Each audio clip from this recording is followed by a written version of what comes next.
السلام علیکم کے اس کے ناول پہ آپ سب کو ویلکم۔ ایک خوبصورت ناول پیش کر رہے ہیں جس کا نام ہے ایک لمحہ کرن کرن سا۔ ناول کی رائٹر ہے نبیہ نقوی۔ چلیے چلتے ہیں ناول کی جانب۔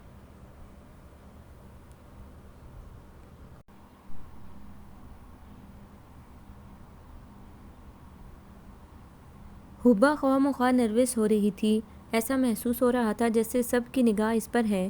چمکتے دمکتے دوپٹے کو بار بار سنبھالتی جو سلک کے سوٹ پر پھسلے جا رہا تھا، وہ چمک دمک سے دور بھاگتی تھی۔ سیما بھابی نے زبردستی یہ مصیبت لاد دی تھی۔ 50ویں بار اپنے دوپٹے کو سنبھالتی ہوئی احتیاط سے گزری مگر چھناکے کی آواز پر پلٹی۔ اس کے بھاری دوپٹے میں الجھ کر مشروب کا گلاس زمین پر گر کر ٹکڑے ٹکڑے ہو گیا تھا۔ اس نے گھبرا کر قدم بڑھایا۔ کہاں بھاگ رہی ہیں؟ گلاس کے مالک نے کہا تو وہ چونک کر پلٹی۔ ارد گرد نظر دوڑائی، شور و غل، کہکے اور باتیں، سب مگن تھے۔ اس نے کرسی پر بیٹھے اس شخص کو دیکھا جس کا گلاس تھا۔ اس کی آنکھوں میں کتنی گہرائی تھی، وجہ چہرے پر خشونت برس رہی تھی۔ وہ بوکھلا گئی۔ گلاس کی قیمت اور مشروب کی قیمت؟ بھاری آواز نے مطالبہ کیا۔ جی۔ اس نے دائیں بائیں دیکھا، کوئی اپنا نظر نہیں آ رہا تھا۔ میمی بھی جانے کہاں گم تھی۔ کامران بھائی اور سیما بھابی بھی غائب تھے۔ قیمت نکالیے، اس نے تقاضا کیا۔ مجھے میرے پاس پیسے نہیں، اس نے ہکلا کر کہا۔ اچھا۔ اس نے اسے سر سے پیر تک دیکھا۔ وہ قیمتی پیور سلک کا سوٹ اور بھاری لاگت کا دوپٹہ پہنے ہوئے تھی۔ پھر اس میلے میں آنے والے لوگ صاحب حیثیت ہوتے تھے۔ وہ بھی کافی امیر نظر آ رہی تھی۔ اس پر قدرت نے بے تحاشا حسن سے نوازا تھا۔ گلے میں سچے موتیوں کی مالا تھی۔ جلدی کریں فوراً ورنہ، اس نے دھمکی آمیز انداز میں کہا۔ یا خدایا، یہ شخص ایک گلاس کے عوض کتنی ذلت کر رہا ہے۔ رسوائی کے خوف نے اس کا ذہن معاف کر دیا تھا۔ وہ بڑی سرعت سے ایک سمت کو بھاگی، کسی سے ٹکرائی، کسی سے الجھی، لیکن اس جگہ سے کافی دور نکل آئی۔ میمی کو دیکھ کر اس کی جان میں جان آئی۔ میمی آئس کریم کھا رہی تھی۔ کہاں تھی تم؟ وہ تقریباً اس سے لپٹ سی گئی۔ میں تو میمی کچھ کہنا چاہ رہی تھی کہ اس نے جلدی سے اس کے ہاتھ سے کون چھین لی۔ کون کھا کر اسے کچھ سکون ملا۔ حلق میں خوف کے مارے خشکی بکھر گئی تھی۔ بار بار پیچھے مڑ کر بھی دیکھ لیتی، کہیں وہ پیچھا کر رہا ہو۔ اب چلیں، اس نے کہا۔ اب تو فنکشن دیکھنا ہے، ڈیڈی اور انکل عابد نے آرگنائز کیا ہے۔ ایسا نہیں ہو سکتا کہ میں چلی جاؤں، مجھے کچھ اچھا نہیں لگ رہا، اس نے دبے لہجے میں کہا۔ پھپھو بور نہ کریں پلیز، بہت مزہ آئے گا، میری طبیعت خراب ہو رہی ہے۔ اس کی جان ہوا ہو رہی تھی۔ اس نے دیکھ لیا تو یہ فکر کھائی جا رہی تھی۔ بدنامی اور خوف کا دھڑکا جان لرزائے دے رہا تھا۔ کیا طبیعت زیادہ خراب ہے؟ وہ پیلی زرد ہو رہی تھی۔ اس کی رنگت میں اتنی سرخی تھی کہ فوراً کیفیت کا اندازہ ہو جاتا تھا۔ اوف، وہ یہاں ہو تم دونوں، ہم تو ڈھونڈ ڈھونڈ کر تھک گئے۔ کامران قریب آتے ہوئے بولے۔ کیا ہوا تمہیں؟ انہوں نے بہن کے فک رنگ کو دیکھا۔ میری طبیعت بہت خراب ہو رہی ہے، وہ لرزی۔ ابھی تو ٹھیک ٹھاک تھی۔ سیما فکر مند ہو گئی۔ کامران گھر چلتے ہیں، فنکشن تو ہوتے ہی رہتے ہیں، سیما بھابی نے کہا تو اس نے شکر کا کلمہ پڑھا۔ حبا کو ڈاکٹر کو دکھاتے چلیں، کامران نے کہا۔ پوچھنے کی کیا بات ہے؟ ضرور، سیما نے جھٹ کہا۔ ایسی بھی بات نہیں، میں آرام کروں گی تو ٹھیک ہو جاؤں گی۔ تھک گئی ہو شاید، سیما مسکرائی۔ جی غالباً، اس نے مختصراً کہا۔ آرام کرو جان، سیما نے کہا۔ میمی، پھپھو کو تنگ نہیں کرنا بیٹے، انہوں نے میمی کو تاکید کی۔ اوکے مما۔ حبا بہت بڑی نادم تھی۔ میں اس شخص سے اتنی خوفزدہ ہو گئی، میں نے جان بوجھ کر نہیں کیا تھا، بے دہانی میں گلاس گر گیا، لیکن غلطی میری تھی، مجھے یوں نہیں بھاگنا چاہیے تھا۔ اس سے معذرت کر لیتی، لیکن اس کے اس طرح سختی سے قیمت مانگنے کے انداز نے مجھے سہما دیا۔ میں بزدل ہرگز نہیں ہوں، اتنے بڑے بڑے مجمع میں آسانی سے دھواں دھار تقریر کرتی ہوں اور آسانی سے جیت جاتی ہوں، کالج کی بہترین مقررہ کا اعزاز حاصل کر چکی ہوں، لیکن اس وقت اتنی بری طرح بوکھلا گئی، ایسا کیوں کر ہوا؟ وہ سوچ رہی تھی۔ میمی اسے دیکھنے آئی تو وہ سوتی ہوئی بن گئی۔ وہ دیکھ کر لوٹ گئی۔ اس نے ذہن کو پرسکون کرنے کے لیے سرہانے رکھا ہوا ٹیپ ہولے سے چلایا کہ اگر آواز باہر گئی تو بھابی کہیں گی خرابی طبیعت میں سننے کی کیا تک ہے۔ جانے کون تھا وہ؟ بار بار نگاہوں کے سامنے اس کا چہرہ گھوم رہا تھا۔ بڑی مشکل سے اسے نیند آئی۔ اگلے روز وہ بالکل تازہ دم تھی۔ اسے اس شخص کا خیال بھی نہ آیا۔ خوب مزے سے ناشتہ کیا، باتیں کی، بھابی کے ساتھ گپ شپ لگاتے ہوئے کام میں ان کا ہاتھ بٹایا۔ اسے یہاں آئے 3 ماہ سے زیادہ ہو چکے تھے۔ یہاں ایڈجسٹ ہو چکی تھی کیونکہ اب تو رہنا یہی تھا۔ اماں کے مرنے کے بعد اس کی کزن عروسہ اسے اپنی سسرال لے گئی تھی کہ تنہا کیسی رہے گی، مگر عروسہ کی سسرال میں رہنا اسے بہت مشکل لگا۔ 2 دیور کنوارے تھے، 3 نندیں تھیں، بڑا پرا گھر تھا۔ ایسے میں حبا کو بڑا عجیب سا لگتا۔ بھائی ایک طویل عرصے سے بیوی اور بیٹی کے ساتھ لندن میں مقیم تھے۔ اماں کا کبھی دل نہ مانا وہاں جانے کے لیے، ورنہ وہ تو چاہتے تھے بہن اور ماں ہمیشہ کے لیے آ جائیں، مگر اماں نہ گئیں۔ اب ان کے مرنے کے بعد وہ بہن کو بلانے کے انتظامات میں لگ گئے۔ اسے مجبوراً عروسہ کے پاس رہنا پڑ رہا تھا۔ عروسہ کے دونوں دیور اس کے عشق میں گرفتار تھے۔ اسے وہ دونوں زہر لگتے، پڑھائی میں صفر، زبانی بڑے بڑے دعوے تھے، بڑا آدمی بننے کے خواب دیکھتے۔ میں حبا سے شادی کروں گا، جوہر کہتا۔ حبا میری پسند ہے، گوہر زور دیتا۔ حبا عاجز آ گئی تھی ان کی بیتوکی باتیں سن کر۔ عروسہ کی ساس بھی چاہتی تھی کہ حبا ان کی بہو بنے۔ انہوں نے عروسہ سے کہا کہ وہ حبا سے بات کرے۔ تم اس گھر کی بہو بننا چاہتی ہو؟ عروسہ نے ایک دن حبا سے پوچھ ہی لیا۔ نہیں عروسہ آپا، ہرگز نہیں، میں تو پریشان ہو گئی ہوں یہاں۔ حبا رو پڑی تو عروسہ شرمندہ ہو گئی۔ مجھے اندازہ ہے تمہاری پریشانی کا، رہبر بھی الجھن کا شکار ہیں، بھائیوں کی طرف سے فکر مند رہتے ہیں، دونوں کو پڑھائی سے کوئی لگاؤ نہیں، فیشن جتنا مرضی چاہے کروا لو، خدا کرے تمہارے جلد جانے کا بندوبست ہو جائے، تمہاری طرف سے فکر مند ہوتی ہوں، 1 ماہ اور رہنا پڑے گا یہاں، میرے دیور اچھے ہوتے تو تم میرے ساتھ رہتی، چلو جہاں رہو خوش رہو۔ حبا کون سی پکچر دیکھنی ہے؟ جوہر جاتے جاتے بولا۔ اس کے ہاتھ میں ویڈیو کیسٹ تھے۔ مجھے کوئی شوق نہیں، وہ رکھائی سے بولی۔ بڑا نخرہ ہے، خود کو کچھ زیادہ ہی حسین سمجھتی ہیں، شہناز فرحین سے بولی۔ فضول کیوں پوچھا تم نے؟ پتہ تو ہے وہ فلم نہیں دیکھتی۔ خیر ایسی بھی بات نہیں، جوہر اور گوہر بھائی کے سامنے نہیں دیکھتی، ورنہ ہمارے ساتھ تو دیکھتی ہے، مرضی ہے اس کی۔ شہناز کو اس کی الگ تھلگ رہنے کی عادت پسند نہ تھی۔ فرحین کہتی تھی اس کی عادت ہے، سنجیدہ ہے اس کی، لیکن شہناز کا خیال تھا کہ وہ لندن چلی جائے گی، اس بات کا غرور ہے اسے۔ حبا واقعی بہت خوش تھی، اسے لندن جانے سے زیادہ یہاں سے نجات پانے کی خوشی تھی۔ عروسہ کے سسرال کے ماحول میں وہ گھبرا گئی تھی۔ آخر اس کے لندن جانے کے انتظامات مکمل ہوئے تو اس نے خدا کا شکر ادا کیا۔ سیما نے بڑی خوشی سے نند کا استقبال کیا۔ اس کی بھتیجی میمی 12-13 سال کی تھی، وہ اس سے مل کر بہت خوش ہوئی۔ وہ اس کی فرمائش پر بہت سارے پاکستانی لباس بنوا کر لائی تھی، بے شمار کانچ کی چوڑیاں بھی اس کے لیے لائی تھی۔ میں عید پر پہنوں گی۔ میمی نے کپڑے اور چوڑیاں بہت شوق سے سنبھال کر رکھ لی تھیں۔ عید میلے میں اس کے ساتھ یہ چھوٹا سا حادثہ ہو گیا جسے وہ اب بھول بھال گئی تھی۔ سیما کافی سوشل تھی، آئے دن کوئی نہ کوئی تقریب منعقد ہوتی۔ انہوں نے حبا سے کہا، تقریری مقابلہ ہو رہا ہے جسے ہم پاکستانی کروا رہے ہیں، کافی لوگ حصہ لے رہے ہیں، میں نے تمہارا نام دے دیا ہے، جو مسز چغتائی کو ایشین تنظیم کی جنرل سیکرٹری ہیں۔ نہیں بھابھی میں نہیں کر سکوں گی، وہ گھبرا گئی۔ کیسے نہیں کروں گی؟ کامران نے اس کا حوصلہ بڑھایا۔ ان کے ایما پر وہ تقریری مقابلے میں حصہ لینے کے لیے تیار ہو گئی۔ حبا پورے زور و شور سے تقریری مقابلے کے لیے تیاری کرنے لگی۔ مقابلے والے دن وہ کچھ نروس تھی، تقریریں بہت کی تھی مگر نیا ملک نیا ماحول اس پر گھبراہٹ طاری تھی۔ یہاں تو کافی لوگ ہیں بھابھی، اس نے سیما سے کہا۔ تو تم نے کیا سمجھا تھا؟ دنیا کے کسی خطے میں چلی جاؤ، پاکستانی ضرور ملیں گے۔ یہاں چھوٹی بڑی ہر تقریب ہم بڑے اہتمام سے مناتے ہیں، وطن سے دور ہم وطن جب آپس میں ملتے ہیں تو بڑا سکون ملتا ہے، ایک دوسرے سے ملنے کے بہانے ڈھونڈتے ہیں ہم تو۔ تم گھبراؤ نہیں، سب لوگ بہت اچھے ہیں۔ سیما اس کی ڈھارس بندھاتی رہی تھی۔ پھر انعام کے علاوہ بہت سے تحائف بھی ملتے ہیں، میمی نے دخل دیا۔ خواتین و حضرات سے بڑا سا ہال تقریباً بھر چکا تھا، ان میں یہاں کے مقامی باشندے بھی تھے جنہیں اردو سے دلچسپی تھی، انہوں نے شوقیہ تقریر کے مقابلے میں حصہ بھی لیا تھا۔ سب خوش تھے، دیار غیر میں جب ہم وطن ملتے تو خوشیاں چہروں سے پھوٹی پڑتیں، وطن سے ملنے والی اطلاعات ایک دوسرے کو پہنچائی جاتیں، آپس میں لڑائی جھگڑا نہیں ہوتا تھا، ہر تہوار خوشی غمی پکنک یہ سب مل کر ہی مناتے۔ اپنی نشستوں پر سب بیٹھ گئے، اسے سائڈ پر رکھی کرسی پر جگہ ملی، سامنے رو میں سیما اور میمی تھے۔ کامران اپنے گینگ میں جا بیٹھا۔ جج صاحبان کا چناؤ ہو گیا، جسے مہمان خصوصی بنایا گیا، وہ بھی اپنی کرسی پر براجمان ہوئے۔ تب تلاوت قرآن پاک اور حمد و نعت کے بعد تقریری مقابلہ شروع ہو گیا۔ لڑکے لڑکیوں کی کافی تعداد تھی، سب نے محنت سے تیاری کی تھی۔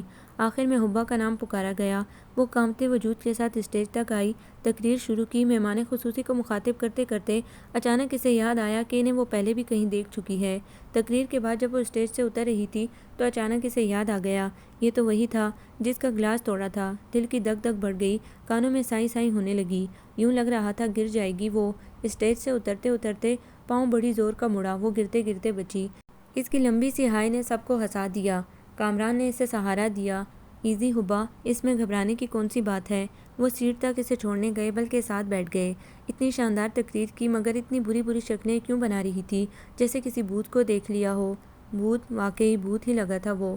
ڈرتے ڈرتے نگاہ اٹھائی، یوں لگ رہا تھا اسے ہی دیکھ رہے ہیں مہمان خصوصی۔ بھائی جان گھر چلیں، اس نے آہستہ سے کہا۔ پرائز کا اعلان تو ہو جائے، کامران نے کہا۔ اللہ کرے مجھے پرائز نہ ملے، اس میں دوبارہ اسٹیج پر جانے کی ہمت نہ تھی، زندگی میں پہلی بار وہ انعام نہ ملنے کی دعا مانگ رہی تھی۔ تم تو سنا تھا بڑے سے بڑے مجمع میں نہیں گھبراتی، اب کیا ہو گیا؟ سیما نے اس کا یک ہاتھ پکڑا، وہ بے ساختہ کہنے کو تھی کہ بھوت نظر آ گیا اور شاید منہ سے نکل بھی گیا ہو، مگر آواز تالیوں کی گونج میں دب گئی۔ جج صاحبان فیصلہ کر رہے تھے، اس دوران کئی نغمے پیش کیے گئے، سجے سنورے بچوں نے لڈی ڈالی ہو جمالو پیش کیا، مسٹر اور مسز ڈالب نے خوبصورت سا 2 گانا پیش کیا۔ اس کے بعد نتائج کا اعلان ہوا۔ حبا کا نام پکارا جا رہا تھا۔ انعام دینے کے لیے مہمان خصوصی کھڑے ہو گئے۔ یا اللہ، اس کا سانس رکنے لگا۔ کیسے جاؤں اسٹیج تک؟ کامران، سیما اور میمی خوب زور زور سے سب کے ساتھ تالیاں بجا رہے تھے۔ جاؤ بھائی، کامران بولے۔ تب مشکل تمام اٹھی۔ حلق خشک تھا۔ تحسین و آفرین کے نعرے بلند ہو رہے تھے۔ اس کا رنگ گلابی ہو گیا تھا۔ ڈرتے خوف سے سہمتے مہمان خصوصی عارج حسن سے پہلا انعام لیا۔ ہاتھ لرزا، پھر گرم ہاتھوں میں برف سی گل گئی۔ اس کی گھبراہٹ پر سب مسکرا اٹھے۔ مبارک ہو، انہوں نے مبارکباد دی۔ اس نے زبان لبوں پر پھیری، وہ شکریہ نہ کہہ سکی۔ فلیش کے جھماکے، مووی کی روشنی، بڑا سا انعام، بے ساختہ گھنی پلکیں اٹھی۔ ایک مبہم سی امیدیں کہ شاید مجھے پہچانا نہ ہو، مگر ان کے چہرے سے صاف لگ رہا تھا کہ وہ اسے پہچان چکے ہیں۔ وہ نچلے لب کو چباتی اتر آئی۔ سیکنڈ، تھرڈ خصوصی پرائز ملتے رہے۔ مختلف کمپنیز کی طرف سے تحائف دیے گئے۔ تب مہمان خصوصی کی جانب سے انعام پانے والوں کے لیے خصوصی انعام کا اعلان کیا گیا۔ ایک قیمتی گھڑی اور اگلے روز مشہور ہوٹل میں ڈنر کی دعوت فیملی سمیت۔ یہ کیا طریقہ ہے؟ اسے یہ بات پسند نہیں آئی۔ ہر بار گرم ہاتھ اس کے برف ہاتھ کو مٹھی میں دبا کر چھوڑ دیتا۔ کتنے ڈھیر سارے انعام ملے ہیں۔ سیما، کامران، میمی سب بہت خوش تھے۔ کامران اور سیما کل کے ڈنر کے متعلق باتیں کرنے لگے۔ عارج حسن ہمیشہ جیتنے والوں کو فیملی سمیت کھانے پر ضرور بلاتا ہے، کامران نے کہا۔ کروڑ پتی ہے، کیا فرق پڑتا ہے، سیما بولی۔ یہ تو حوصلے کی بات ہے، اور بھی تو امیر ہیں، مگر عارج کا اپنا ایک انداز ہے۔ عارج تو بھی جانی پہچانی شخصیت ہے، بے پناہ جینیس انسان، تعلیم یافتہ، ہر محفل کا روح رواں، کوئی بھی امداد کا موقع ہو سب سے زیادہ کھلے دل سے امداد دیتا ہے۔ واقعی بندہ بہترین ہے۔ سیما کامران سے متفق تھی۔ بے اندازہ تعریف کر رہے تھے دونوں۔ میں کل نہیں جاؤں گی، اس نے تہیہ کر لیا تھا۔ رات بھر وہ جاگتی رہی تھی۔ اتنے سارے پرائز دیے ہیں، کتنا امیر انسان ہے، میری بدتمیزی یاد ہوگی اسے، لیکن اس کی ایک نہ سنی گئی۔ سیما نے زبردستی تیار کروایا، ہلکا ہلکا میک اپ بھی کر دیا تھا۔ عارج حسن سب کا استقبال کر رہے تھے۔ اسے دیکھ کر مسکرائے، حال پوچھا۔ گمبھیر آواز اس کے دل کے ایوانوں کو چھو گئی۔ تقریباً سب مہمان آ گئے تھے۔ پرتکلف بوفے تھا۔ بیروں کے باوجود عارج حسن خود سب سے پوچھ رہے تھے، آپ نے ابھی تک شروع نہیں کیا؟ اس کو ایک کونے میں خاموش کھڑا دیکھ کر وہ اس کے پاس آ گئے۔ وہ گھبرا گئی۔ ہاتھ میں پکڑا ایپل جوس کا گلاس اس کی گرفت سے نکلنے کو تھا۔ ہاں، گلاسوں سے آپ کی دشمنی ہے۔ ان کا پرمزہ لہجہ اسے پسینے پسینے کر گیا۔ مجھے پہچانا آپ نے؟ وہ زیر لب مسکرائے۔ میں معافی چاہتی ہوں، آپ کا گلاس۔ ندامت کے رنگ اس کے حسین چہرے کو گلنار کر گئے۔ فانوس کی جلملاتی روشنی تلے مہندی رنگ کا پلین سوٹ اس کے سراپے پر سج رہا تھا۔ ہلکے میک اپ نے روپ کو اور سنوار دیا تھا۔ عارج حسن کو وہ گھبرائی ہوئی، خوفزدہ فیروزی باری سے دوپٹے کو سنبھالتی لڑکی بھولی نہ تھی، جو گلاس کے ٹوٹ جانے پر حواس باختہ ہو کر بھاگی تھی۔ انہیں جانے کیوں اس کی گھبراہٹ محسوس کر گئی، اور گلاس اور مشروب کا معاوضہ طلب کرنے لگے تھے۔ تقریری مقابلے میں اسے تقریر کرتے دیکھ کر انہیں حیرت ہوئی۔ انہیں پہچان کر وہ نروس ہو گئی تھی۔ اس کے برف سے ہاتھ کو اپنے ہاتھ میں تھام کر اس کی گھبراہٹ نوٹ کی، اور تب بے بس سے ہو گئے۔ وہ ایک لمحہ جب انسان سدھ بدھ کھو بیٹھتا ہے، ان پر آ گیا، اور یہ بڑے کھروفر کے ساتھ دل کے دالان پر پرپیش راہیں عبور کرتی اندرونی حصے میں براجمان ہو گئی۔ عارج حسن نے بخوشی برضا رغبت اس کا یوں آنا قبول کر لیا۔ ان کا تعلق بہت متمول گھرانے سے تھا۔ ماں بہت بڑے رئیس کی بیٹی تھی، اکلوتی اور تنہا۔ باپ حسن بحری جہاز میں بطور سیکنڈ افسر ملازم تھا۔ ثریا دوران سفر حسن کے عشق میں مبتلا ہو گئی۔ یہ عشق اتنا طول پکڑا کہ ہر مخالفت کے باوجود شادی ہو گئی۔ ثریا جائیداد کی تنہا وارث تھی۔ اس جوڑے نے انتہائی خوش و خرم زندگی گزاری۔ حسن کا انتقال کچھ عرصے قبل ہوا تھا۔ ایک لڑکا اور ایک لڑکی تھی۔ میاں کے مرنے کے بعد ثریا کی حالت ناگفتہ بد تھی۔ دونوں بچوں نے ڈھارس بندھائی۔ عارج حسن ایک طویل عرصے سے یہاں قیام پذیر تھے۔ ثریا کی خواہش تھی عارج حسن شادی کر لیں۔ بیٹی حریم ابھی زیر تعلیم تھی، وہ چھوٹی تھی۔ خولا اور اریبہ ثریا کی پسند تھی، لیکن عارج نے اپنا آخری فیصلہ نہ دیا تھا۔ حالانکہ ماں کی ہر خواہش پوری کرنا وہ اپنا اولین فرض سمجھتے تھے، کیونکہ ہمیشہ اپنے والد کو ماں کی ہر بات مانتے دیکھا تھا۔ ثریا زندگی بھر اپنی منواتی چلی آئی تھی۔ انکار کسی صورت میں برداشت نہیں ہوتا تھا۔ انہوں نے بھی سوچ لیا تھا ماں کی کبھی کوئی بات نہیں ٹالیں گے۔ اب شادی کے معاملے میں وہ ٹال مٹول کر رہے تھے۔ ماں کی پسند ان کی پسند نہ تھی۔ خولا اور اریبہ گو اچھی لڑکیاں تھیں، مگر وہ انہیں بیوی کا درجہ نہیں دے سکتے تھے۔ انہیں ایسی لڑکی کی تلاش تھی جو دل کی گہرائیوں تک جا اترے۔ پھر فیروزی دوپٹے والی یہ لڑکی ان کے حواسوں پر چھا گئی۔ اس کے آنکھوں کی چمک اور سبک سبک خدوخال انہیں بھول نہیں رہے تھے، اور اب یہ پیاری سی لڑکی پوری محفل میں اپنی اپنی سی لگ رہی تھی۔ کامران سے ایک آدھ بار ملاقات ہوئی تھی، اب اپنی خاطر وہ ان سے راو رسم بڑھانے لگے۔ کامران کو اپنی حیثیت وی آئی پی کی لگ رہی تھی۔ انہیں عارج حسن نے فون نمبر دیا تھا اور آئندہ ملاقات پر بھی زور دے رہے تھے۔ اور بار بار حبا کو دیکھتے حبا ان کی نظروں سے نروس ہو رہی تھی۔ ان کی پرکشش شخصیت، بلند قامت سب سے منفرد تھی۔ پارٹی کے اختتام پر جب وہ رخصت ہونے لگے تو عارض حسن انہیں چھوڑنے گیٹ تک آئے۔ وہ بار بار ان کا شکریہ ادا کر رہے تھے۔ آپ سے انشاءاللہ ملاقات ہوتی رہے گی، وہ کامران سے گرم جوشی سے ہاتھ ملاتے ہوئے بولے۔ ضرور، کامران نے خوش مزاجی سے کہا۔ عارض حسن نے میمی کے سر کو تھپکی دی، حبا کو نظر بھر کر دیکھا۔ حبا کے لب ہولے سے ہلے۔ اس نے شکریہ ادا کیا تھا مگر آواز نہ نکلی۔ اس کی گھبراہٹ پر عارض حسن زیر لب مسکرا دیے۔ سب عارض کے حسن اخلاق کے گرویدہ ہو گئے تھے۔ اس شخص کے پاس غرور تو پٹکا نہیں، سیما نے کہا۔ کتنے اخلاق سے اصرار کر رہا تھا دوبارہ آنے کے لیے۔ کامران نے کالر جھٹکے۔ وہ یہ نہیں جانتے تھے وجہ ان کی ہمشیرہ ہے جس نے عارض حسن کے آوازوں کو تہبالہ کر دیا تھا۔ ایک ہفتے بعد کامران آفس سے آئے تو انہوں نے کہا، عارض صاحب ملے تھے، زبردستی کھانے کی دعوت دے دی۔ ابھی ایک ہفتہ پہلے تو اتنا شاندار بوفے دیا تھا۔ سیما نے کہا، بھائی کیا کہہ سکتے ہیں، جانا پڑے گا، اتنے اصرار سے بلایا ہے، اگر نہیں گئے تو وہ برا مانے گا۔ حبا نے دعوت میں جانے سے انکار کر دیا تھا۔ اس پر عجیب سی گھبراہٹ طاری تھی۔ حبا چلی چلو، بور ہوگی گھر میں اکیلے۔ سیما نے کہا، نہیں بھابھی میں نہیں جاؤں گی۔ وہ خود میں ہمت نہیں پا رہی تھی۔ عارض کے دیکھنے کا انداز دل میں الجھن سی پیدا کر گیا تھا۔ وہ نوجوان تھی، دل میں امنگیں تھی مگر اپنے جذبات پر قابو تھا۔ ابھی تو شادی کا تصور بھی نہیں کیا تھا۔ سوچتی تھی جب وقت آئے گا تو ہو جائے گی۔ آئندہ زندگی کے بارے میں صرف ایک ہی خواہش تھی کہ پرسکون ہو۔ زیادہ دولت کی ہوس نہ تھی، باقی جو قسمت میں ہوتا ہے پورا ہوتا ہے۔ اس کے انکار پر سیما خاموش ہو گئی تھی اور خود تیار ہونے چلی گئی تھی۔ کامران بھی تیار ہو رہے تھے۔ سیما تیار ہو کر آئی۔ وہ کاشنی ساڑی باندھے اپنے دراز قد کے ساتھ بہت بھلی لگ رہی تھی۔ سردی سے اکڑی جا رہی ہوں، پورے گھر میں ہیٹر نصب تھا، باہر نکلتے تو سردی کا احساس ہوتا۔ ساڑی میں آپ بہت اچھی لگ رہی ہیں بھابھی، حبا نے تعریف کی۔ کامران کی فرمائش پر باندھنی پڑی ہے۔ پھپھو آپ بھی چلیں نا، میمی نے پھر ضد کی۔ موڈ نہیں جان، ضد نہ کرو، حبا نے اس کا رخسار تھپکا۔ حبا نے انہیں خدا حافظ کہہ کر دروازے کو لاک کیا اور کاؤچ پر نیم دراز ہو گئی۔ وہ میگزین پڑھ رہی تھی، پڑھتے پڑھتے اونگ آ گئی۔ فون کی گھنٹی پر آنکھ کھلی لیکن وہ قائلی سے پڑی رہی، اٹھنے کا موڈ نہیں ہو رہا تھا۔ کان پر کشن رکھ لیا تھا مگر گھنٹی مسلسل بجتی رہی۔ پتہ نہیں کون ہے۔ وہ مجبوراً اٹھی تو گھنٹی بند ہو گئی۔ اس نے شکر کیا اور کاؤچ پر ڈیر ہو گئی۔ سونے کی پوزیشن بنائی تھی کہ گھنٹی پھر بجنے لگی۔ اب نہیں اٹھوں گی چاہے کتنی دیر بجے۔ وہ وہاں آرام سے لیٹی رہی۔ وہ بھی غالباً کوئی ڈھیٹ تھا۔ حبا بھی ٹھٹائی کا ریکارڈ توڑنے کی تیاری کر رہی تھی۔ مسلسل ٹرن نے عاجز کر دیا، آخر اسے اٹھنا ہی پڑا۔ کون ہے بھائی؟ اس نے بیزاری سے پوچھا۔ ہیلو، بھاری سی آواز آئی۔ ہیلو، آپ کون صاحب بول رہے ہیں؟ حبا نے پوچھا۔ جواباً خاموشی طاری رہی۔ وہ جھنجھلا کر فون رکھنے ہی والی تھی کہ اس نے کہا، آپ فون بند نہیں کریں گی مس حبا؟ کون؟ وہ یوں پریشان ہوئی جیسے کوئی فون سے نکل آئے گا۔ میں عارض حسن بول رہا ہوں۔ اس کا دل دھک دھک کرنے لگا۔ اس نے کشن سینے سے بھینج لیا۔ آپ کیوں نہیں آئی؟ میں آپ کا انتظار کر رہا تھا۔ اس کی سمجھ میں کچھ نہیں آیا، فوراً فون بند کر دیا اور وہیں صوفے پر ڈھیسی گئی۔ آپ کیوں نہیں آئی؟ میں آپ کا انتظار کر رہا تھا۔ آواز کی بازگشت پریشان کرتی رہی۔ عارض میرا انتظار کیوں کر رہے تھے؟ وہ تو اتنے بڑے آدمی ہیں۔ ان کی نگاہ یاد کر کے ایک پریری تن بدن میں لہرا گئی۔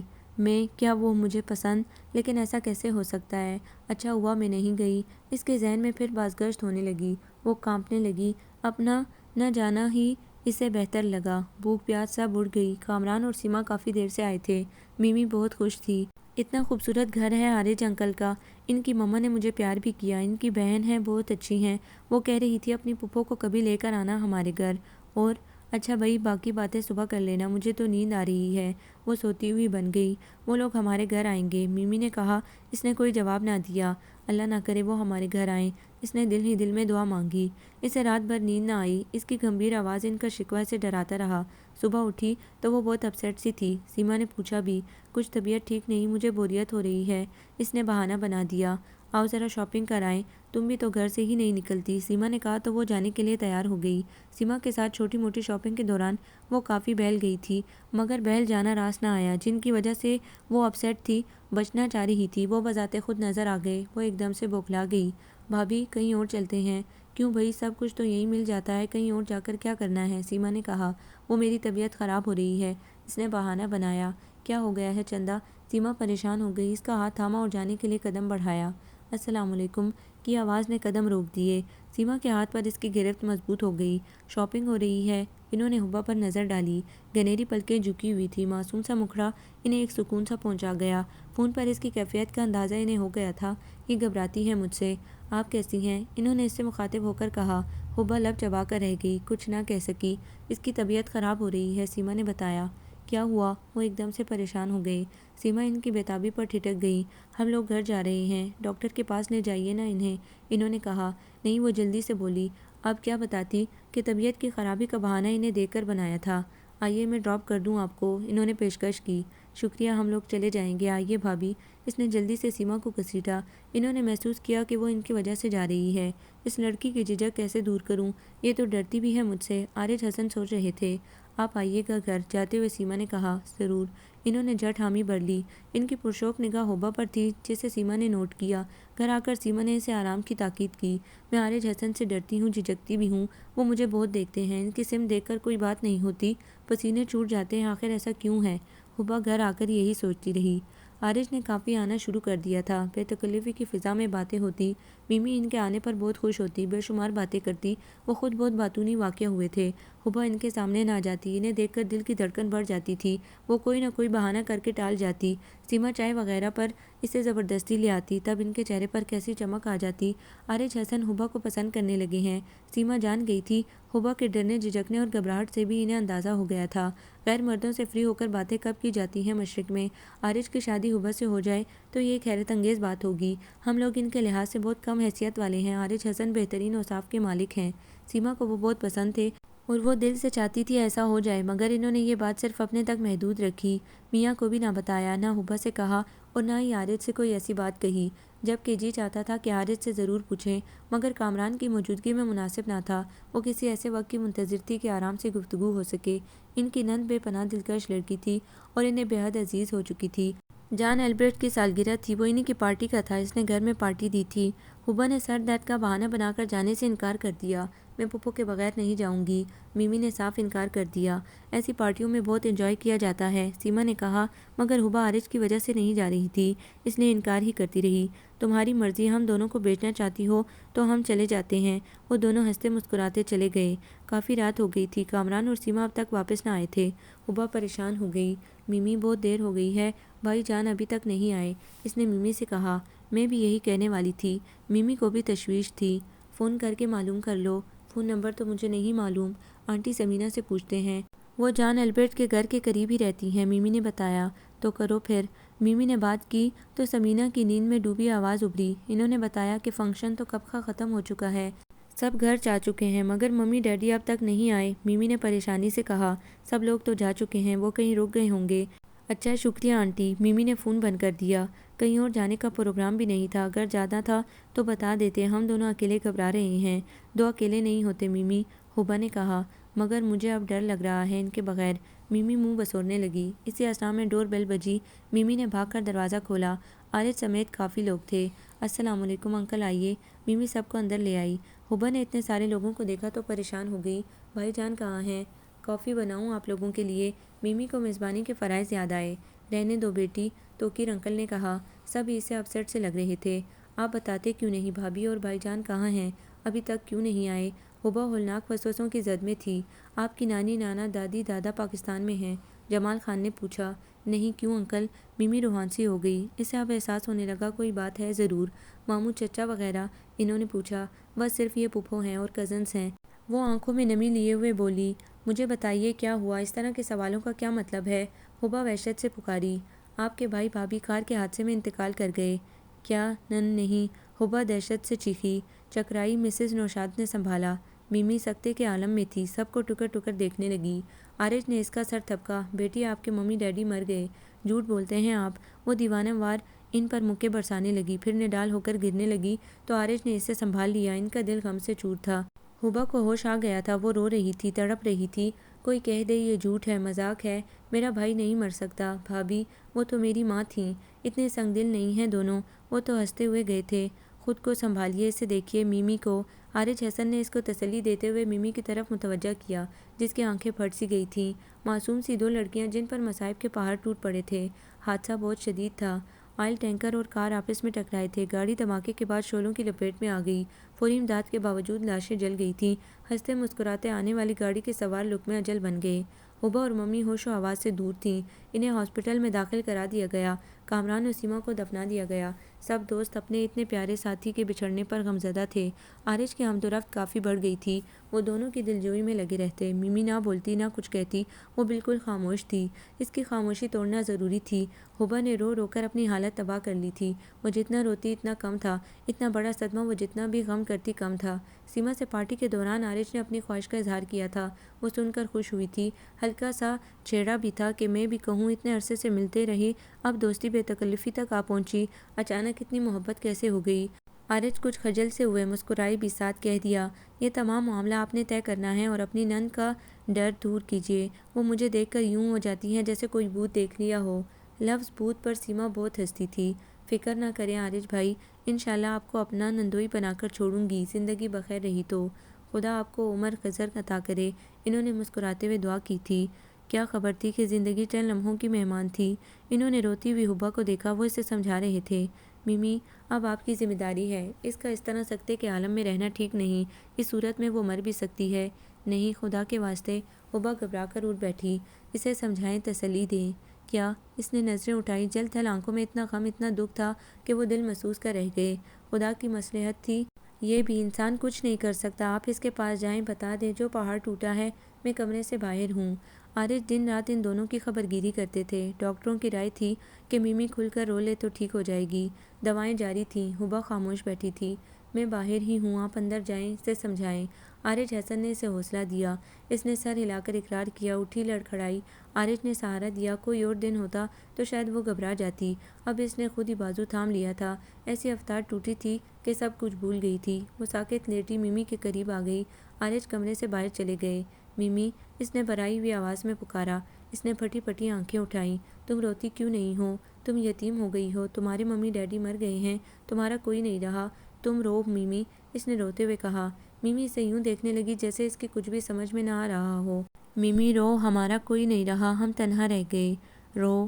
وہ پے در پہ اس کی تھپڑ ماری گئی۔ پھپھو، ممی نے بڑی یاد سے پکارا۔ رو، پیٹو سر، ماتم کرو، تم یتیم ہو گئی ہو، بے سہارا ہو گئی ہو، تمہارا دنیا میں کوئی نہیں۔ ممی، نہیں نہیں، کہتی حبا سے لپٹ گئی۔ مجھے یقین آ گیا پھپھو، آپ نے مجھے بہت مارا ہے، بہت مارا ہے پھپھو، کوئی آپ کو کہنے والا نہیں ہے نا، اس لیے آپ نے مارا ہے۔ وہ حسرت سے کہتے کہتے ٹوٹ کر روئی۔ ایسا مت کہو ممی، میری جان۔ حبا نے اسے اپنے ساتھ لپٹا لیا۔ دونوں ٹوٹ کر روئیں۔ ان کے بین در و دیوار ہلا گئے۔ یہ کیسے ہو گیا پھپھو، میں مر جاؤں گی۔ وہ دونوں روتے روتے نڈال ہو گئی۔ تب عارج اندر آ گئے، دونوں کو علیحدہ کیا۔ اوکے گرلز، اب رونا بند کرو، خدا کو یہی منظور تھا، خدا اتنا رحیم و کریم ہے، پھر اس نے میرے ممی ڈیڈی کیوں لے لیے مجھ سے؟ ممی نے بھرائی ہوئی آواز پر مشکل نکالی۔ عارج اس کی بات پر لاجواب ہوئے، پھر سنبھل کر بولے، خدا کی مصلحت یہی تھی، شکوہ بیکار ہے، ان کی روح کو ثواب پہنچانے کے لیے دعا مانگیے، فاتحہ دیجیے۔ وہ سمجھانے لگے۔ میں صبح، ممی آپ کی ذمہ داری ہے، اسے سنبھالیے، میں ہر طرح سے آپ کے ساتھ ہوں۔ شکریہ۔ حبا یہ کہہ کر جھجک کر پیچھے ہو گئی۔ وہ اس شخص سے کتنا نزدیک تھی جس کے سائے سے بھی جھجکتی تھی۔ عارج حسن دونوں کو زبردستی کچھ کھلا پلا کر رخصت ہوئے۔ ممی آپ کی ذمہ داری ہے۔ حبا کو عارج کے جملے یاد آ جاتے۔ وہ اپنے آپ کو بمشکل حوصلہ دے کر ممی کو بہلاتی، سنبھالتی، روتے دھوتے دن گزر رہے تھے۔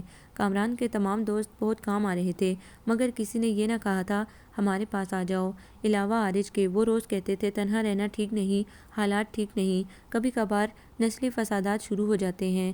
آج کل یہ معاملہ دب گیا تھا، مگر کچھ خبر نہیں تھی کہ کب دوبارہ شروع ہو جائیں۔ پھر ڈاکے وغیرہ تو دن دہاڑے پڑ جاتے تھے۔ لوگوں کو جلد ہی معلوم ہو جائے گا تنہا لڑکیاں ہیں، خدا نخواستہ کوئی ایسی ویسی بات نہ ہو جائے۔ عارج حسن نے آ کر کہا، آپ کا تنہا رہنا ٹھیک نہیں، آپ میرے ساتھ گھر چلیں گے۔ آپ کے گھر نہیں، حبا نے جلدی سے کہا۔ اس کی پرانی جھجک اٹھ کر آئی۔ اب مسئلہ سارا یہ تھا، وہ ساری بات اسی سے کرتے تھے۔ آپ پاکستان جانا چاہتی ہیں؟ نہیں، اس نے ہولے سے انکار کیا۔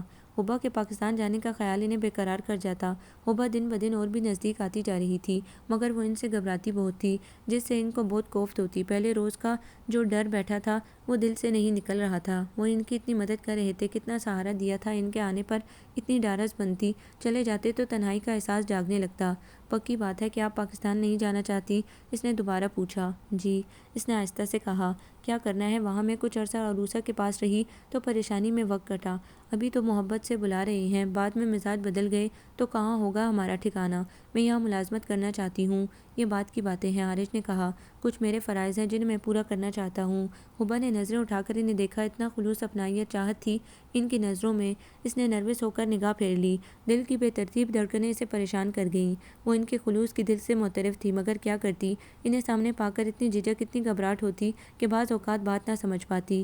اب تک آپ کی جھجک دور نہیں ہوئی، میں آپ کو کھا نہیں جاؤں گا۔ وہ جھنجھلا اٹھے، یہ شرمندہ ہو جاتی۔ عارج ان کا واحد سہارا تھے، یہ واحد ذات تھی جس پر آنکھ بند کر کے اعتبار کیا جا سکتا تھا۔ عارج زیادہ وقت ان کے ساتھ گزارتے، ان کا دل چاہتا یہ دونوں خوش و خرم نظر آئیں۔ ان کی صحت بری طرح متاثر ہو رہی تھی، بہت اپسیٹ تھی۔ عارج انہیں اپنے گھر لے جانا چاہتے تھے، انہیں ماننا پڑا کہ اس کے سوا چارہ نہ تھا۔ وہ ان کے گھر رہنے لگی۔ حبا جانا چاہتی تھی لیکن اکیلے سے بہت ڈر لگتا تھا۔ وہ عارج کے گھر آ کر مطمئن ہو گئی تھی۔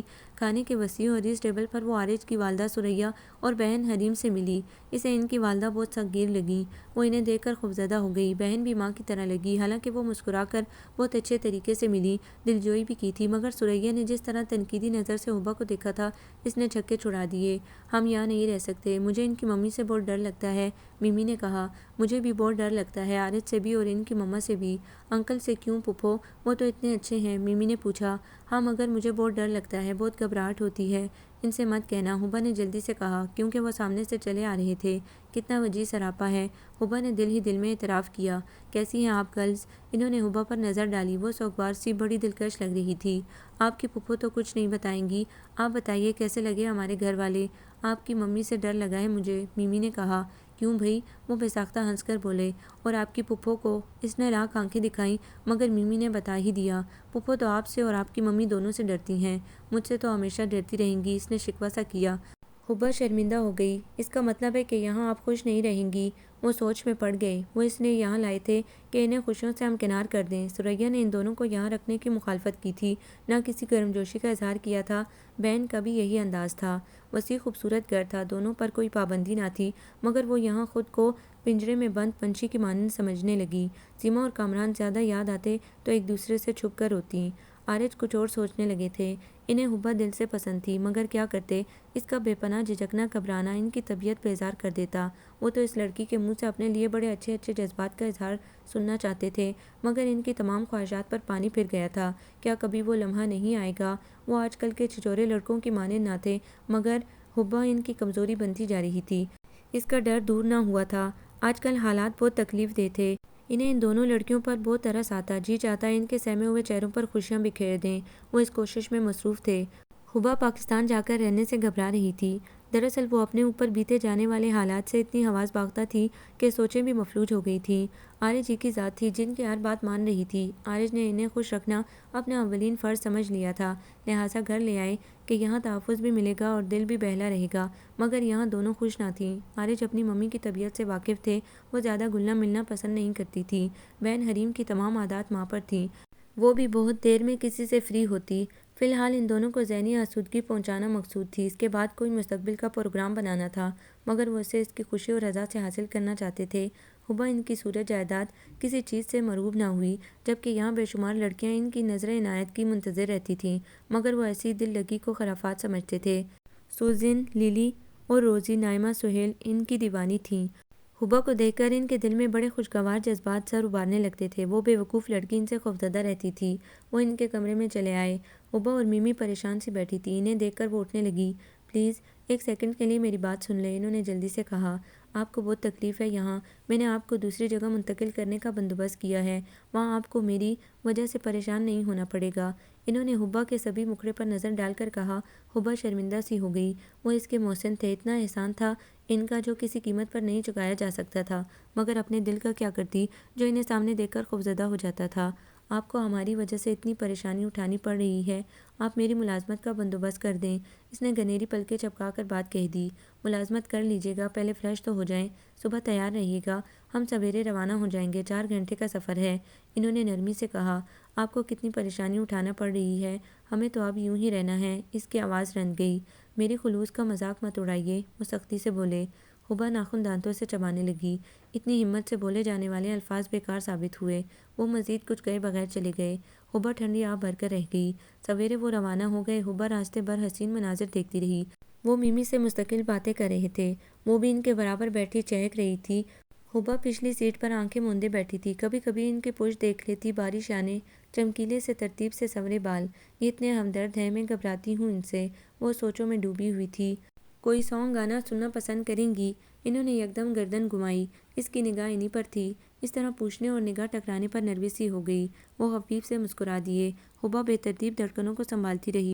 میں بے شمار لوگوں سے بات چیت کر سکتی ہوں، کرتی ہوں، مگر ان کے سامنے جھجک مارنے رہتی ہے، جبکہ یہ اس قدر فرشتہ صفت، نیک سیرت انسان ہیں کہ میں ہمیشہ ان سے اسی طرح جھجکتی گھبراتی رہوں گی۔ وہ نگاہوں کے تصادم سے مسرور مسحور تھے، اس کی زوفشانیوں سے محظوظ ہو رہے تھے۔ اچانک سامنے آنے والی کار کو بروقت نہ دیکھ سکے تھے۔ یکدم بریک لگائی، ٹائر چرچرائی۔ میمی اور اس کے منہ سے خوف سے ہائے نکلی۔ اس نے سامنے والی سیٹ کو مضبوطی سے تھام لیا۔ سوری گرلز، اب احتیاط کروں گا۔ وہ سنبھل سے گئے۔ گانے سنتے راستہ طے ہوا۔ گھر کھلی پرفضا جگہ پر تھا۔ فاصلے فاصلے پر گھر بنے تھے۔ گاؤں نما علاقہ تھا، کھیت و باغات تھے۔ چھوٹا سا گھر تھا۔ ہارن کی آواز پر ایک بھاری بھرکم بوڑھی سی خاتون نکلی۔ اس نے عارج کو سلام کیا، ان دونوں کو خوش آمدید کہا، گویا وہ ان کی آمد کے بارے میں جانتی تھی۔ یہ آنٹی میری ہیں، امید ہے کہ یہاں آپ کو کوئی تکلیف نہ ہوگی۔ جہاں مرضی ہو گھومیں پھریں، کوئی پابندی نہیں۔ وہ کچھ دیر بیٹھ کر چلے گئے۔ حبا اور میمی نے انہیں خداحافظ کہا۔ آپ کو ڈرانے کبھی کبھی آیا کروں گا، کیونکہ آپ کو کچھ معلوم نہیں کہ عارج کو، وہ سرگوشی میں کہہ کر فوراً گاڑی بڑھا لے گئے۔ حبا پسینے پسینے ہو گئی۔ میمی اسکارف ہلا ہلا کر انہیں بائے بائے کہتی رہی۔ آنٹی میری نے بہت پرتکلف لنچ کا بندوبست کیا تھا۔ اس کے نوالے حلق میں اٹک رہے تھے۔ دل کا عجب عالم تھا، اس کا خوف دور نہ ہوا تھا۔ ایک اور خوف دل میں بٹھا کر چلے گئے۔ پھپھو طبیعت تو ٹھیک ہے آپ کی؟ میمی نے اسے گمسم دیکھ کر پوچھا۔ ہاں ٹھیک ہوں، اس نے کانپتے سرد ہاتھوں کو آپس میں جکڑ لیا۔ آنٹی میری نے دلچسپ باتیں شروع کر دیں، جس سے اس کا دل بہل گیا۔ وہ بتا رہی تھی، یہ گھر اور یہاں کے کھیت عارج کی ملکیت ہیں۔ آنٹی میری نے عارج کی اتنی تعریف کی کہ ان دونوں کو مترف ہونا پڑا کہ ان کے ساتھ ہی نہیں، سب کے ساتھ ان کا برتاؤ بہت اچھا ہے۔ پھپھو انکل کتنے اچھے ہیں نا؟ میمی نے کہا۔ وہ کھوئی کھوئی سی بولی۔ عارج کیا کہنا چاہتے تھے؟ ان کی نگاہیں سرگوشی گمبھیر لہجہ اس کا احاطہ کیے تھا۔ اپنی سوچوں میں جانے کب آنکھ لگ گئی۔ یہاں آ کر وہ دونوں بہت مطمئن تھی، مصروف ہو گئی تھیں۔ میمی کو گھڑ سواری کا بہت شوق تھا۔ وہ بڑے شوق سے رائڈنگ سیکھ رہی تھی۔ آنٹی میری کے پاس سائیکل تھی، وہ قریبی بازار سے چیزیں وغیرہ اس پر بیٹھ کر لایا کرتی تھیں۔ آنٹی میری نے گائے اور بے شمار مرغ مرغیاں پال رکھی تھیں۔ وہ سارا دن ان کی دیکھ بھال میں لگی رہتیں۔ یہ دونوں بھی ان کے ساتھ مصروف رہتیں۔ کھیتوں میں جا کر اتنا لطف آتا کہ حد نہیں۔ صحیح معنوں میں اپنا غم ہلکا محسوس ہوتا، مگر جب سوچنے بیٹھتی کہ اس طرح کب تک عارج کے سر پر پڑی رہیں گی تو پریشان ہو جاتیں۔ وہ دن بڑا اپسیٹ گزرتا۔ میمی جان، تمہاری پھپھو ابھی زندہ ہے، میں تمہیں کبھی کوئی تکلیف نہ ہونے دوں گی۔ میں ملازمت کروں گی، تم پڑھنا۔ پھپھو آپ نہ ہوتی تو میرا کیا بنتا، اور تم نہ ہوتی تو میرا کیا بنتا؟ حبا اس کا منہ چوم لیتی۔ وہ دونوں ناشتہ کر رہی تھی کہ عارج آ گئے۔ گرے اوور کوٹ کی جیبوں میں ہاتھ ڈالے وہ قریب آئے۔ میمی نے گرم جوشی سے سلام کیا۔ حبا کے ہاتھ کانپ سے گئے۔ چھری کانٹے کو پلیٹ میں رکھ دیا۔ عارج جسے پرشوق نظروں سے دیکھ رہے تھے، کتنے دنوں بعد اسے دیکھا تھا۔ وہ اٹھ کر جانے لگی۔ پلیز کچھ دیر بیٹھیے۔ ان کے ملتجی انداز نے اس کے رخسار گلال کر دیے۔ اس دن کی سرگوشی یاد آ گئی۔ آپ خوش ہیں؟ وہ کرسی پر آ بیٹھے۔ آنٹی میری ان کا ناشتہ بنانے چل دیں۔ بہت زیادہ خوش انکل، میں گھوڑا چلانے کی مشق کرتی ہوں، سائیکل تو بہت اچھی چلاتی ہوں، آنٹی میری کے ساتھ کھیتوں میں جاتے ہیں۔ اور آپ؟ اس نے لرزتی کانپتی پلکوں کو چپکا۔ یہ انکل صبح صبح آنٹی میری کے ساتھ گائے کا دودھ نکالنے کی مشق کرتی ہیں، وہ شرارت سے بولی۔ حبا جھیم گئی۔ وہ ہنس دیے۔ ایک دو بار اس نے گائے کا دودھ نکالنے کی کوشش کی تھی، مگر کام مشکل لگا تو ہمت نہ پڑی۔ میں آپ کا شکریہ ادا کرنا چاہتی تھی، اس نے ہمت کر کے کہا۔ نہ آنے پر؟ وہ شرارت سے بولے۔ حبا نے گردن جھکا لی۔ چائے بنا دیجیے۔ انہوں نے خالی کپ اس کے آگے رکھ دیا۔ اس نے کانپتے ہاتھوں سے چائے بنائی۔ Thank you. انہوں نے چائے کا کپ لبوں سے لگا لیا۔ ان کے آنے پر کیسا خوشگوار سا احساس دل میں جاگا تھا، جسے کوئی نام نہ دے سکی تھی۔ یہاں بوریت تو نہیں ہوتی آپ کو؟ بالکل بھی نہیں۔ میمی مسکرائی۔ دونوں کی صحت کافی بہتر معلوم ہو رہی تھی۔ عارج نے سکون کا سانس لیا۔ وہ اپنے مقصد میں کامیاب ہو گئے تھے۔ آنٹی میری بھی آ گئی تھی۔ انہوں نے دونوں کی بہت تعریف کی۔ ناشتے سے فارغ ہو کر عارج نے پوچھا، باہر چلنا ہے؟ وہ چاہ رہے تھے دونوں کو خوب سیر کرائیں۔ یہ خوش ہوں، ہنسے بولے۔ میمی تو بہت کھلنڈری قسم کی تھی، اور حبا کو بولتے ڈیبیٹ میں دیکھا تھا۔ میمی نے جھٹ حامی بھر لی۔ حبا جھجک گئی۔ کیوں آپ کو جانا منع ہے؟ پھر جیسے انہیں کچھ یاد آ گیا وہ 1 منٹ کہتے باہر آ گئے۔ واپس لوٹے تو ہاتھ میں 2 بڑے بڑے پیکٹ تھے۔ ایک میمی کی طرف بڑھا دیا، دوسرا اس کی طرف۔ میمی نے فوراً کھولا۔ سرخ رنگ کا کوٹ تھا۔ کتنا خوبصورت ہے! وہ فوراً پہننے کو تیار ہو گئی۔ کوٹ پہنانے میں انہوں نے مدد کی۔ Thank you very much uncle, Mimi نے خوش ہو کر کہا۔ کوٹ اس پر بہت سج رہا تھا۔ انہوں نے حبا کو دیکھا، وہ پیکٹ سے نکلے گلابی سوٹ کو دیکھ رہی تھی۔ اس کی کیوں تکلیف کی؟ آگے آپ کے اتنے احسانات ہیں، آپ پہنیں گی یا نہیں؟ انہوں نے الٹا سوال کیا۔ حبا کچھ نہ کہہ سکی، جھجک کر رہ گئی۔ چلیے انکل، میمی نے کہا۔ آئیے۔ وہ کچھ بجھ سے گئے۔ حبا نے کوٹ نہیں پہنا تھا۔ وہ میمی کے ساتھ چلنے لگے۔ حبا آہستہ قدموں سے ان کے پیچھے آ رہی تھی۔ انہوں نے بھی قدم آہستہ کر لیے۔ وہ ان دونوں کے برابر پہنچ گئی۔ اونچا نیچا راستہ تھا، 2 ایک بار ٹھوکر لگی۔ میمی نے تو ان کا ہاتھ پکڑ لیا تھا۔ حبا سنبھل سنبھل کر قدم اٹھا رہی تھی۔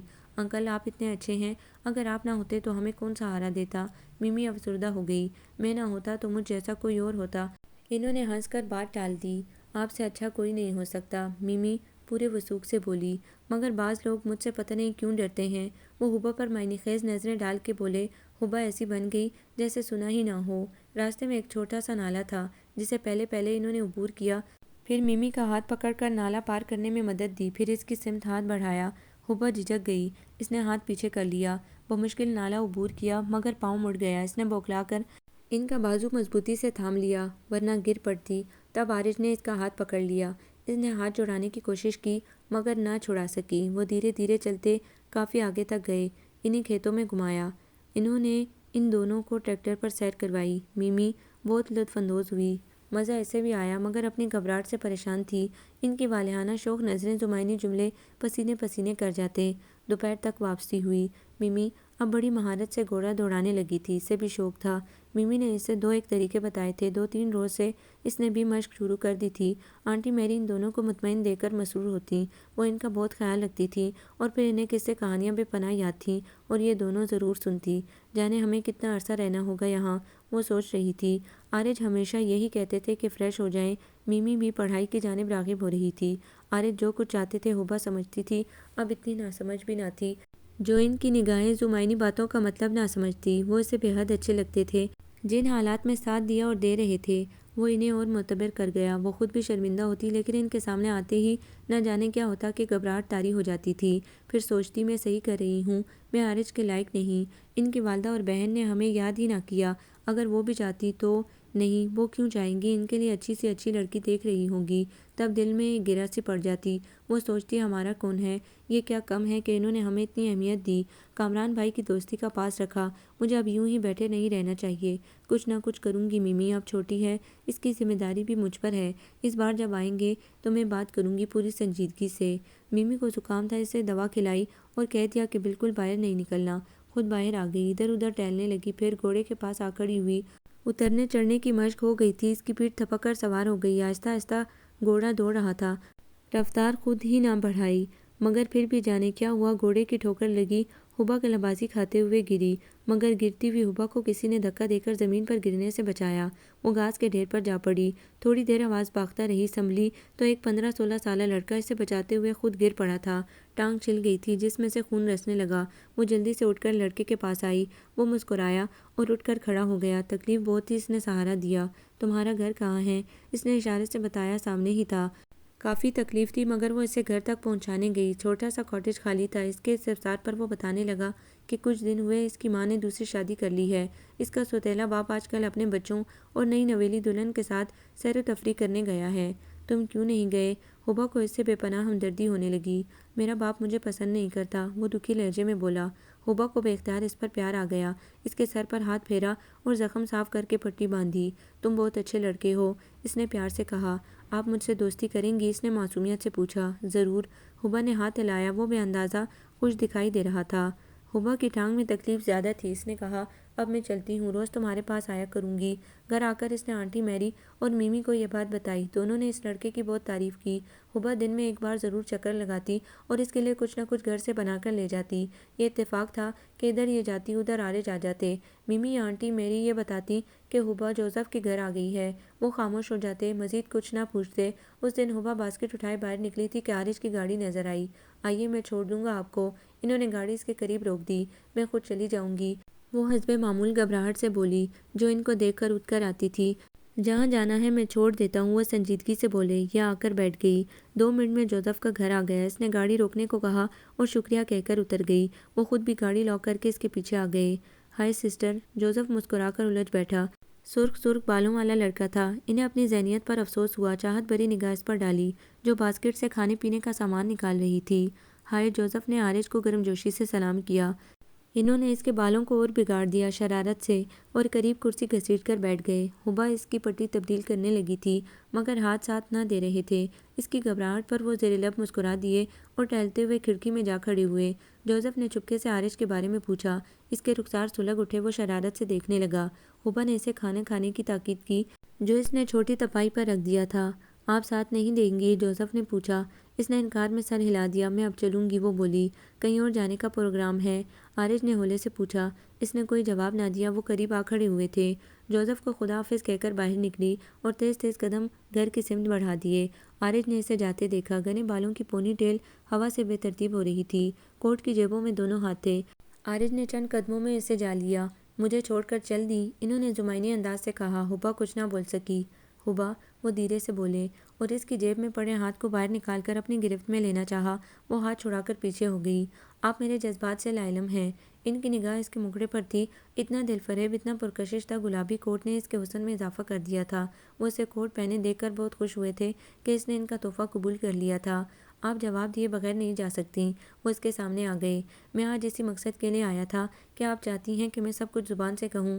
آپ کو میرے جذبات کا کوئی اندازہ نہیں ہے۔ وہ بہت سنجیدہ نظر آ رہے تھے۔ سرد ترین ہوائیں شور مچا رہی تھیں۔ حبا کو کھڑے ہونا مشکل ہو رہا تھا۔ یہ ایسے موسم سے اب آشنا ہوئی تھی۔ وہ تو عادی تھے۔ آئیے گاڑی میں بیٹھ جائیے، انہوں نے اسے سردی سے کپ کپاتے دیکھ کر کہا۔ میں گھر جانا چاہتی ہوں، وہ قدرے خوف سے بولی۔ میں خود گھر چھوڑ آؤں گا۔ آئیے۔ نہیں، اس نے صاف انکار کر دیا۔ آئیے، وہ سختی سے بولے۔ اس کا بازو جو کوٹ کے آستین میں تھا گرفت میں لیا، گاڑی تک لائے، پہلے اسے بٹھایا پھر خود بیٹھے۔ میں کیوں گئی آج جوزف کے پاس؟ حبا کی گھبراہٹ بڑھتی جا رہی تھی۔ حبا، انہوں نے دونوں ہاتھ اسٹیئرنگ پر رکھ کر کہا، میرے متعلق آپ سب کچھ جانتی ہیں۔ مجھے آپ بے پناہ پسند ہیں، اتنی کہ میں آپ کو اپنی زندگی میں شامل کرنا چاہتا ہوں۔ آپ اتنی ناسمجھ نہیں کہ ایک ایک بات سمجھائی جائے۔ پتہ نہیں آپ یقین کریں گی کہ نہیں، جان کی سالگرہ میں سیما بھابھی سے میں نے اپنی خواہش کا اظہار کیا تھا۔ وہ یہ جان کر بہت خوش ہوئی تھی اور میری بات ماننے کا وعدہ بھی کیا تھا۔ صد افسوس کہ ان کی زندگی نے وفا نہ کی۔ حبا کا دل بہت زور سے دھڑکا۔ ان کی باتوں میں صداقت تھی۔ وہ انہیں فرشتہ صفت انسان کہتی تھی۔ اپنا جو عالم تھا اس سے بھی واقف تھی۔ انہیں دیکھ کر گھبراہٹ کے دورے پڑنے لگتے۔ پہلے دن کا خوف کچھ اس طرح سے دل میں بیٹھا تھا، کوشش کے باوجود نہ نکال سکی۔ پھر حالات نے کچھ ایسا پلٹا کھایا کہ سوچ سمجھ سب سلب ہو گئی۔ وہ سوچ رہی تھی بھابھی جان کی موجودگی میں کچھ ہو جاتا تو پھر شاید ممکن تھا، مگر اب ناممکن ہے۔ میمی میری ذمہ داری ہے، اس کو پڑھانا، اس کی خواہشات پوری کرنا میرا نصب العین ہے۔ اگر میں نے بھی ساتھ چھوڑ دیا تو میری ممی کو کون سہارا دے گا؟ جب تک اس کے فرض سے سبکدوش نہ ہو جاؤں اپنے لیے ہر خوشی حرام تصور کروں گی۔ اس نے جانے کب سے سوچ رکھا تھا۔ ڈرتے ڈرتے اچڑتی نگاہ ان پر ڈالی۔ ان کا اب ایک بازو اسٹیئرنگ پر رکھا تھا، نظریں سامنے سڑک پر جس کے دونوں طرف اونچے اونچے گھنے درخت تھے۔ دور دور تک سبزہ ہی سبزہ تھا۔ اناج اور پھلوں سے بھرے ہوئے ٹرک گزر رہے تھے۔ حبا، اس کی خاموشی سے تنگ آ کر وہ بولے، مجھے جواب چاہیے۔ آپ خود دیں گی یا کسی کے ذریعے بتائیں گی؟ وہ اس کے گھبرانے سہمنے کی عادت سے واقف تھے۔ ایک لہجے کو مسکرا کر پوچھا۔ وہ قدرے رکی۔ میں آپ کی خواہش کا احترام نہیں کر سکتی، اس نے ایک دم ہی کہہ دیا۔ وہ دیکھتے کہ دیکھتے رہ گئے۔ اتنا گھبرانے والی لڑکی نے ایک دم یہ فیصلہ کتنی آسانی سے کر دیا۔ کیا مطلب؟ جواب غیر متوقع تھا۔ وہ تو اس کے شرمانے لجانے کے منتظر تھے۔ وہ منظر سوچ کر لطف اندوز ہو رہے تھے۔ جانتے تھے کچھ بھی ہو وہ انہیں ناپسند ہرگز نہیں کرتی۔ پلیز مجھ سے وضاحت طلب مت کیجیے گا۔ میں نے بہت سوچ کر جواب دیا ہے۔ میں آپ کے فیصلے کو نہیں مانتا۔ ہم مجبور ہیں، آپ کے آسرے پر پڑے ہیں۔ آپ مختار کل ہیں، کر لیجیے زبردستی۔ حبا نے بری طرح بنا کر جھڑک دیا۔ یہ آپ بول رہی ہیں اس طرح کے الفاظ؟ آپ کی ذہنیت پر مجھے بہت افسوس ہوا۔ آپ ایسے خیالات رکھتی ہیں۔ کتنا دکھ پہنچایا تھا اس کے جواب نے۔ اس نے دانتوں میں زبان دبائی مگر پھر چھوڑ دی۔ مجھے یہی کہنا چاہیے تھا ورنہ میں انکار نہ کر سکتی۔ عارج کی ذات میرے آس پاس رہتی ہے۔ وہ آج اعتراف کر رہی تھی۔ ڈر خوف اپنی جگہ مسلم، مگر حقیقت یہی تھی۔